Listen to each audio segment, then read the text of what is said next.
What's up, guys? Armchair Tuna back again with another video, and in today's video, I'm going to be going over the top 5 best weapons in Grounded. These weapons are by far some of the best weapons in the entire game, so if you see a weapon that's on this list, it is 100% worth grinding for. And before we continue, please make sure to like and subscribe as it'll help out a ton. And let's get right into the video. So, for our first weapon of the list, it is going to be the Rusty Spear. The Rusty Spear is kind of underrated in my opinion. What it does is it has an effect called Infection, which slows enemies down by 10% and also causes their attacks to do 10% less damage. Similar to the other spears, having slightly increased melee reach.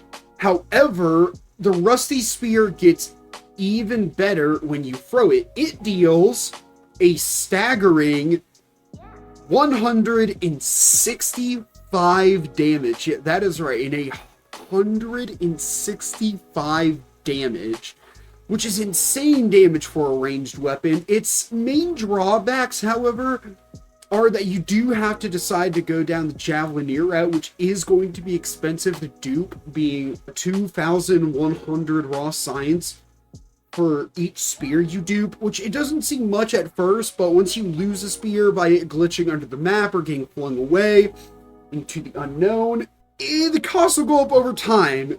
As well, it's kind of slow and weak to use in melee compared to some other weapons. But for elemental upgrades, I would recommend Sour, first of all, and Fresh.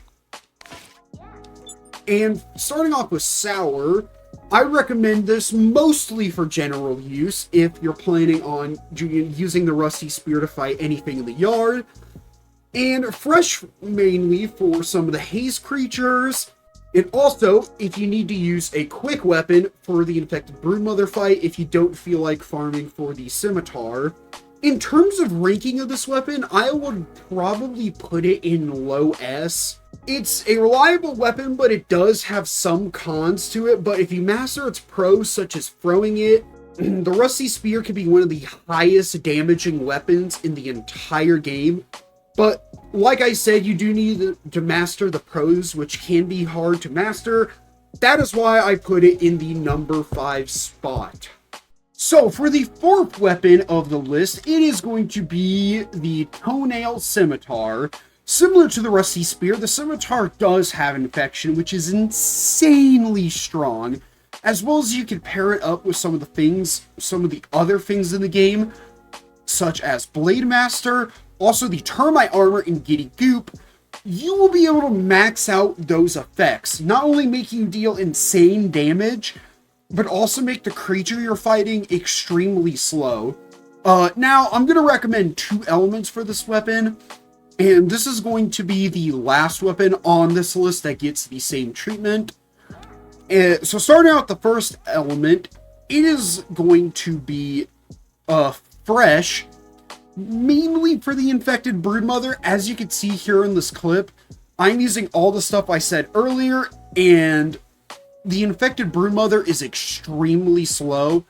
I am also able to tank a bit more damage than I could before because of Infection and also Blade Master. For the next element, I would recommend Spicy, mainly for the broodmother and the spiders of the yard, but you can also choose which one you like mostly. In terms of ranking, I would say this is an easy S tier weapon. It's extremely strong, extremely flexible. For what you want to run, it's probably the best one-handed weapon in the game, hands down in my opinion. It's a tad bit on the expensive side, but it is 100% worth making, in my opinion. That is going to be why I'm going to put it in my number 4 spot. For the next weapon on the list, it is going to be the Mint Mallet. And the Mint Mallet is pretty unique, as it deals an amazing amount of damage and a decent amount of stun. But also what it has going for it is the ability of this weapon you unlock after level 6, which is called Final Shockwave. And what Final Shockwave does is, upon the 3rd hit of your 3-hit combo, it releases a AoE ice effect similar to the Ice Staff, and it does 50 fresh damage and 16 stun, as well as reduce an enemy's movement speed by 20%.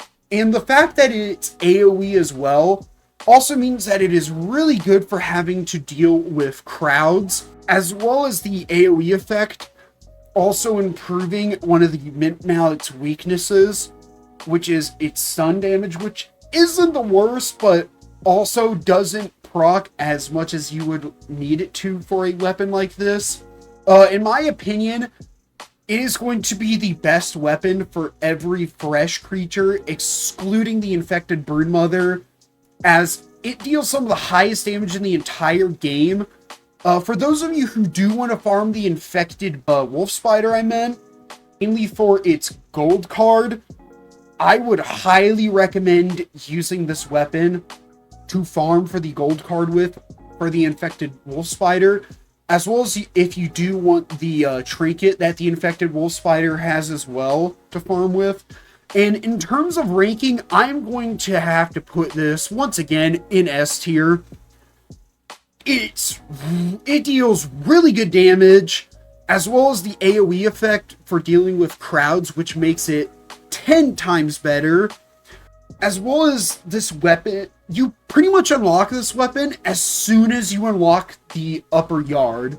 Like, right after you defeat the assistant manager, you pretty much unlock it. You unlock the globs, you unlock the oven, and you'll be able to use this weapon and level it up to level 6 to get its full potential. And that is why I'm going to put it in my number 3 spot. So, moving on to the number 2 spot, it is going to be the Club of the Mother Demon. The Club of the Mother Demon is the hardest hitting weapon in the entire game, base damage wise. And it's decently easy to get. All you have to do is kill the Broodmother once, and you'll have just enough for the club and also the Mask of the Mother Demon, which is another plus side. It deals 105 damage base on its first 2 hits, and 131 damage on its 3rd hit. For some more context, the Mint Mallet deals 100 damage on both of its first hits, and then 125 damage on its 3rd hit. Technically, the Mint Mallet is better because of its AoE effect, dealing 50 fresh damage, but also that damage can be reduced by enemies that are resistant to fresh. But the Club of the Mother Demon already has some of the highest base stun in the game, which is good, but not as good as it used to be because of the stun change that made it to where enemies who were stunned can't be stunned for another 20 seconds afterwards. Also, the most recent changes to the elemental paths, where they deal as much as the generic path, make it to where I would recommend running Sour for this and nothing else, as you're able to get the most damage out of pretty much everything without having to waste too many resources. But the damage doesn't stop there. When you equip Apex... Oops, sorry, wrong mutation. When you equip Apex Predator on, you have a 20% chance to inflict a special venom that deals 45 damage every 5 seconds for 30 seconds. And doing the math, which is 45 times 6, that is going to be 270 damage per 30 seconds.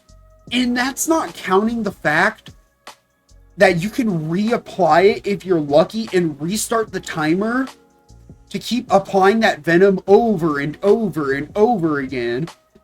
Not even like not even with the armor as well. That's not even with the armor. You can deal even more damage. One armor set I would recommend is the Mantis armor, as it synergizes really well with the Club of the Mother Demon as a DPS type of build, but you can choose what armor that fits you. If you have the right build, you can destroy any creature in the yard. And in terms of ranking, once again, I'm going to have to put in S tier from all the reasons I just listed. And that is why I'm going to put the Club of the Mother Demon in the second slot of today's video. Alright guys, and for the final weapon of today's video is going to be the mighty Sour Battle Axe. Yup, I'm pretty sure all of you knew that the Sour Battle Axe is the best weapon in the game. Well, I really don't even have to say, like, how it's the best weapon in the game. It is absolutely good. It is just busted. As you can see from the stats right here, it is pretty much, but yeah, let me get the Club of the Mother Demon to compare it to. It is pretty much a Club of the Mother Demon, but just slightly better. Yes, it deals slightly less damage, but it has more stun and speed going for it, which means you're just able to melt through enemies. As you see in this clip I'm going to put in right now, I have combined it with the Fire Ant armor to just deal the most amount of raw damage, and it is just evaporating them. That, and also if you put in Chopper into the mix, you get even more damage from the 50% defense reduction it does to enemies, as well as the added bonus that Chopper has, to where it applies a buff that removes stamina regen delay when not exhausted. So you really don't even have to use a stamina perk. So you can either go in like full defense for this, or you can go pretty much go in like full offense by putting like Coup de Grace and Trapper Peeper. Honestly, I would still recommend Parry Master for this, just because when you parry, you do get stamina back, which is really good. Yeah, that is going to be all for today's video. Like I said, if you do see a weapon that you like on this list, it is 100% worth grinding for, alright? 100%. It doesn't matter if you put blood, sweat, and tears in all these weapons, which even then, all these weapons aren't too hard to make, besides maybe the Toenail Scimitar. That is probably going to be the hardest to make. If you all liked this video, please make sure to like and subscribe, as it'll help out a ton. And I'll see you all next time, so peace.